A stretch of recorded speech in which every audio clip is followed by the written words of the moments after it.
खनन को लेकर भी बात करेंगे और साथ में बद्दी बरोटीवाला को लेकर भी बात करेंगे। राम कुमार जी, सबसे बड़ी बात है खनन को लेकर सेशन में चर्चा हो रही है। इल्मा अफरोज का नाम भी लगातार आ रहा है, क्योंकि जब हमने पिछली बार आपसे बात की थी आपने कहा था कि अनुभव उनको नहीं है, लंबी छुट्टी पर वो गई, सबसे बड़ी कंट्रोवर्सी इसी पे हो रही है। आपका नाम बार बार आने की वजह क्या है?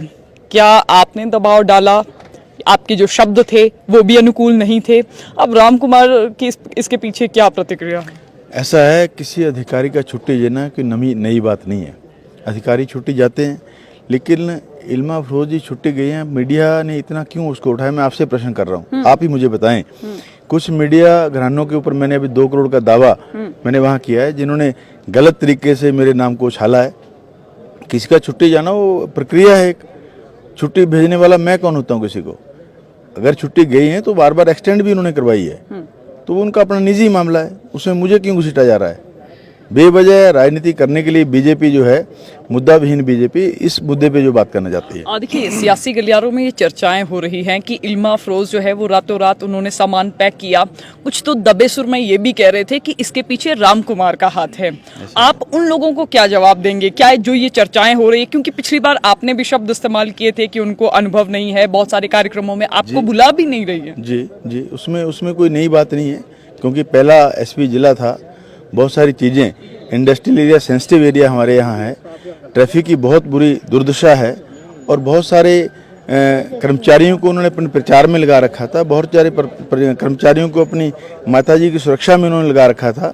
कईयों को सस्पेंड कर दिया ये देख के कि मेरे साथ आंख मिला के आप मेरे से बात करें, मैं आपसे आंख मिला रहा हूँ, तो क्या मेरी नीयत में खोट है?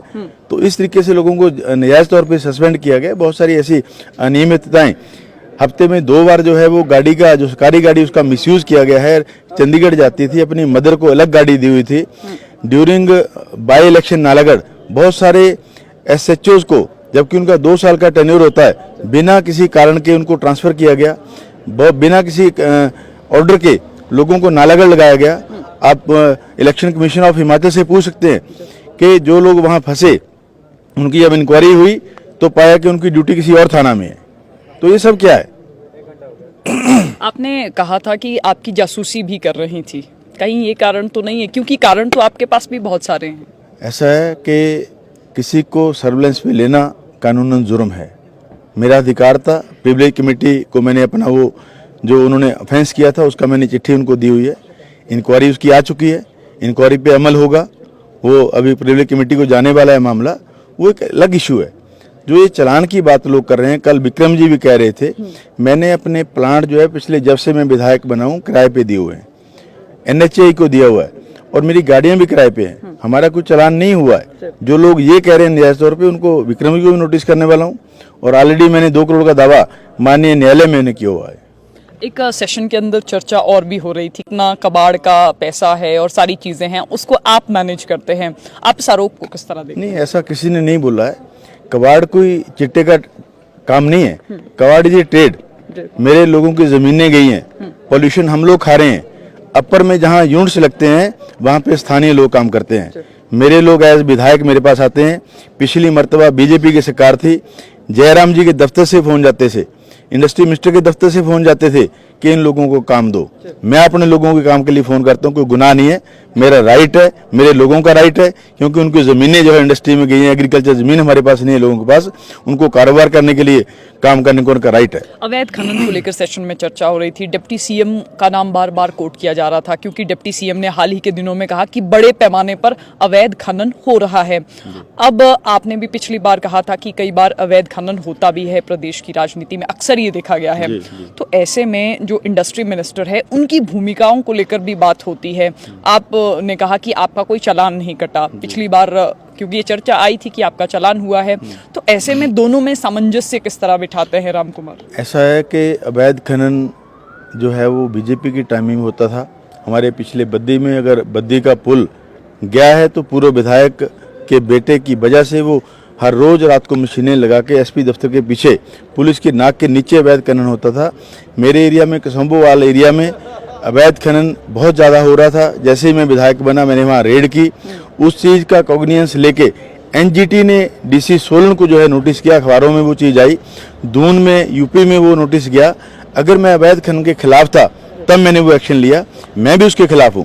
हम खनन करते हैं, हम एक प्रक्रिया के तहत, हमारे पास लीज है और ये मेरा जो काम है वो 1998 से चल रहा है। बीजेपी की 2 बार सरकार आके चली गई है, 1 करोड़ रुपये रॉयल्टी में पे करता हूँ। लीगल तरीके से हम लोग काम करते हैं, इलीगल तरीके से काम करने को लिए मैं भी बोलता हूँ। अभी एएसपी को मैंने परसों भेजा, हमारे मंधाला एरिया में बहुत अवैध खनन होता है। अभी कल भी मैंने एसपी साहब से बात करी कि वहाँ रेड करिए आप, हर जगह अवैध खनन होता है। अवैध खनन करने वाले लोग जो हैं वो करते हैं, लेकिन हम लोग कोशिश करते हैं कि उनको रोका जाए। हमारे पास सीमित संसाधन है, पुलिस की नफरी की कमी है, उसके बावजूद भी हम लोग कंट्रोल कर रहे हैं। लेकिन मेरे एरिया में अवैध खनन बहुत कम, हमारा जो बॉर्डर एरिया मंधाला है, पंजाब का एरिया है, उसमें अवैध खनन जो है वो होता है। उसके लिए पुलिस काम कर रही है, माइनिंग डिपार्टमेंट काम कर रहा है, फॉरेस्ट डिपार्टमेंट काम कर रहा है, तो काम कर रहे हैं उसमें सारे। अब एक अंतिम सवाल, आपने कहा था कि एसपी की जो नियुक्ति है उस समय जो उनकी कार्यप्रणाली रही वो ठीक नहीं थी। अब आप मुख्यमंत्री से इस विषय में बात करेंगे, अगर एसपी वापस ज्वाइन करती हैं उनका स्वागत करेंगे? नहीं, इस विषय में मैं मुख्यमंत्री से बात नहीं करेगा। मुख्यमंत्री का प्रेरोगेटिव है किस अधिकारी को कहाँ लगाना है, कौन अधिकारी कैसा है, उनके पास सारी रिपोर्ट होती है। मेरे कहने की बात नहीं है, सीआईडी की रिपोर्ट्स हैं, मुख्यमंत्री प्रदेश चला रहे हैं, उनके पास सारी रिपोर्ट्स होती हैं, उनको ज्ञान है उस चीज़ का, वो अपने हिसाब से काम करते हैं और करेंगे, अच्छा काम कर रहे हैं। Thank you. राम कुमार चौधरी हमारे साथ थे। लगातार जिस तरह हमने बद्दी बरोटीवाला की बात की, एसपी इल्मा अफरोज को लेकर बहुत दिनों से कंट्रोवर्सी चल रही थी, उसका जवाब भी हमने राम कुमार से लेने की कोशिश की। तो फिलहाल संवाद भारत में अभी के लिए बस इतना ही।